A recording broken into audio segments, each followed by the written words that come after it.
एक बार सुमेरु पर्वत पर सभी संतों की सभा का आयोजन हुआ। कैवर्त देश के राजा सुकंत भी उसी सभा में सभी संतों का आशीर्वाद लेने जा रहे थे। रास्ते में उन्हें देवर्षि नारद मिले। राजा सुकंत ने उन्हें प्रणाम किया। इस पर नारद जी ने उन्हें आशीर्वाद देकर यात्रा का प्रयोजन पूछा। राजा सुकंत ने उन्हें संत सभा में आयोजन की बात बताई। इस पर नारद मुनि ने कहा, अच्छा है, संतों की सभा में जरूर जाना चाहिए। ऐसा कहकर सुकंत को जाने का आदेश दिया। सुकंत जैसे ही सभा में जाने के लिए प्रस्थान करने लगे, तैसे ही नारद जी ने उन्हें आवाज दी। इसके बाद कहा कि जिस सभा में जा रहे हो उसमें सभी को प्रणाम करना, लेकिन ऋषि विश्वामित्र का अभिवादन बिल्कुल भी मत करना। इस पर सुकंत ने कहा, यह तो उचित नहीं है।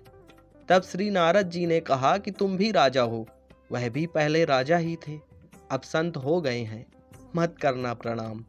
राजा सुकंत ने किया भी ठीक वैसा ही।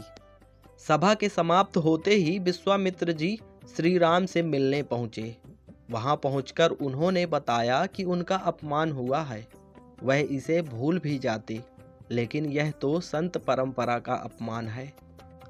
राम जी ने पूछा, गुरु जी क्या हुआ? विश्वामित्र जी ने कहा कि मेरा अपमान हुआ है। राम जी ने पूछा, किसने किया है? तब विश्वामित्र जी ने पूछा कि जानकर करोगे भी क्या? इस पर श्री राम जी ने कहा कि गुरु जी आपके चरणों की सौगंध लेकर प्रतिज्ञा करता हूँ कि जो सिर आपके चरणों में नहीं झुका उसे काट दिया जाएगा। कल सुबह मैं उसका वध करूँगा। श्री राम की इस सौगंध का जैसे ही राजा सुकंत को पता चला, वह नारद जी को ढूंढने लगे। काफी देर तक वह परेशान रहे, लेकिन नारद मुनि उन्हें नहीं मिले। व्याकुल होकर जब वह रोने लगे, तब नारद जी प्रकट हुए। सुकंत ने हाथ जोड़कर उन्हें सारी बात कह सुनाई, साथ ही प्राणदान की विनती की। इस पर नारद जी ने उन्हें माता अंजनी की शरण में जाने की सलाह दी। यह भी कहा कि अगर उन्होंने तुम्हें बचाने का वचन दे दिया तो तुम जरूर बच जाओगे, लेकिन यह भी कहा कि वह किसी को यह नहीं बताएंगे कि नारद जी ने उन्हें यह सलाह दी है। राजा सुकंत मां अंजनी के पास पहुंचे।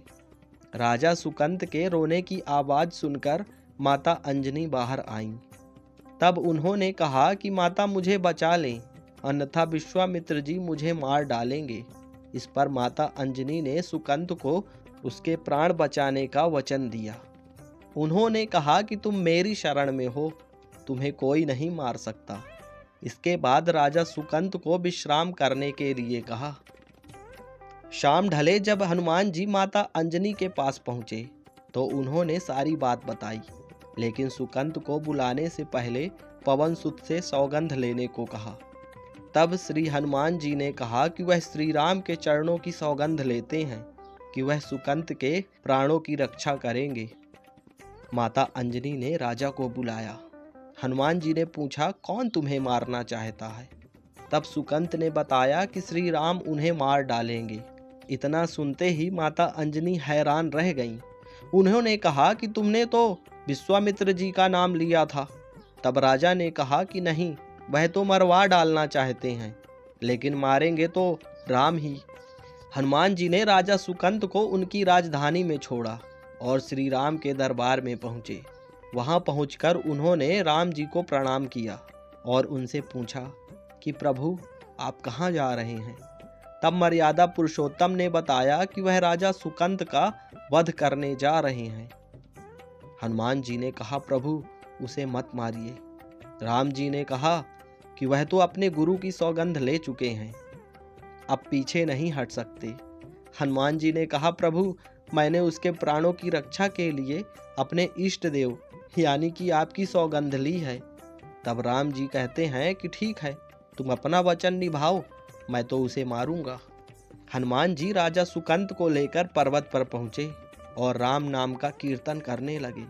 उधर राम जी राजा सुकंत को मारने के लिए उनकी राजधानी पहुंचे, लेकिन सुकंत वहां नहीं मिले। तो राम जी उन्हें ढूंढते हुए पर्वत पर पहुंचे।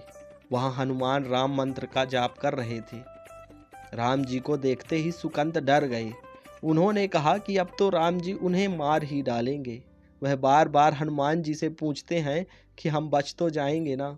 तब हनुमान जी ने कहा कि राम मंत्र का जप करते रहो और निश्चिंत रहो, भगवान नाम पर पूरा भरोसा रखो।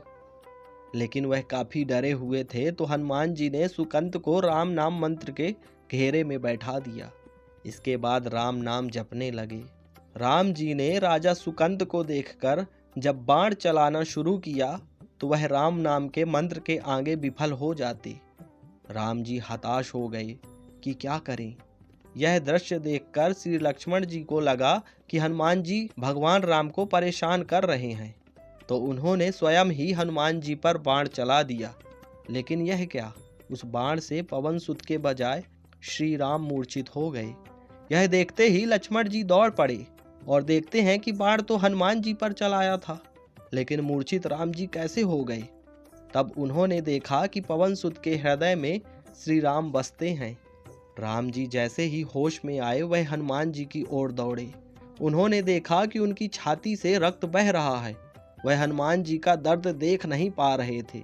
वह बार बार उनकी छाती पर हाथ रखते और आंखें बंद कर लेते। पवन सुत को होश आया तो उन्होंने देखा कि राम जी आंखें बंद करके हनुमान जी के छाती पर बार बार हाथ रखते हैं, फिर हनुमान जी के सिर पर हाथ फेरते हैं। तब पवन सुत ने सुकंत को पीछे से निकाला और उसे अपनी गोद में बैठा लिया। तभी राम जी ने फिर से हनुमान जी के माथे पर हाथ फेरा, लेकिन इस बार वहां पवन सुत की जगह राजा सुकंत थे। हनुमान जी मुस्कुराए और राम जी से बोल उठे कि नाथ, अब तो आपने इनके सर पर हाथ रख दिया है। अब तो सब कुछ आपके हाथ में है, इनकी मृत्यु भी और जीवन भी। आप ही सुकंत के जीवन की रक्षा करें। राम जी ने हनुमान जी से कहा कि जिसे तुम अपनी गोद में बिठा लो, उसके सिर पर तो मुझे हाथ रखना ही पड़ेगा, लेकिन गुरु जी को क्या जवाब देंगे। तभी हनुमान जी को विश्वामित्र जी सामने से आते दिखाई पड़े। उन्होंने राजा सुकंत से कहा कि जाओ, तब प्रणाम नहीं किया तो क्या हुआ, अब कर लो। राजा ने दौड़कर विश्वामित्र जी का अभिवादन किया।